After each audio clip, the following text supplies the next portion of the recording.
Okay, so surrender equals salvation. Now, this is probably going to be a very short video.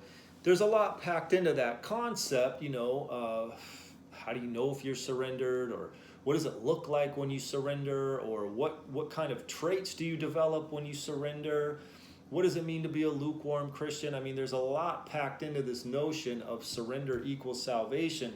But all I want to say in this video is surrender equals salvation.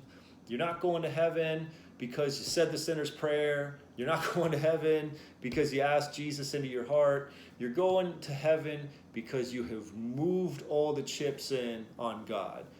And if you can do that on day one, that's great. And there are people who have moved all the chips in on God on day one and were sealed, born again, new creation on day one. But for most Christians never even get there. But for most Christians who do get there, it takes time. It takes time to realize what the expectations are, to realize the type of relationship God's looking for. It takes time to even be able to go all in on God. It took me 7 years. It took my friend Edwin 16 years. It took my friend Tom on the Big Island 30 years.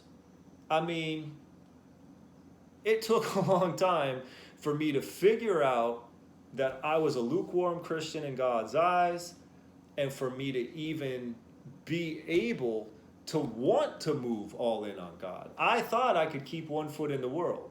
I thought as long as I had this foot in on God, and I was going to church, and I was, fasting occasionally and reading the Bible and all of this, that I was done, I was sealed, I was going to heaven.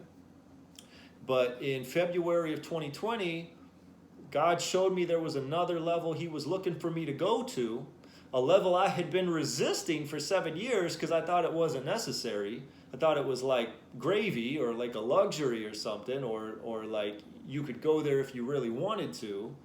But what I realized in February of 2020 was that was Christianity.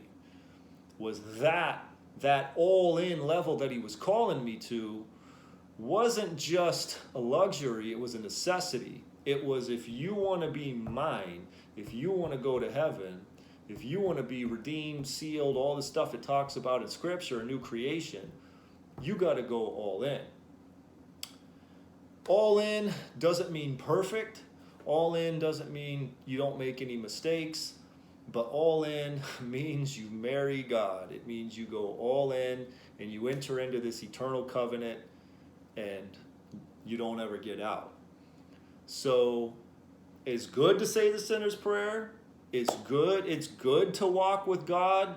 It's better to walk with God lukewarm than not to walk with him at all. But make no mistake about it.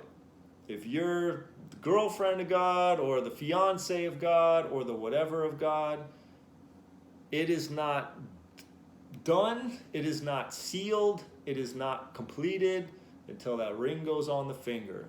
It is not until you go all in on God that you're going to heaven. So that's it. Thanks for watching. God bless.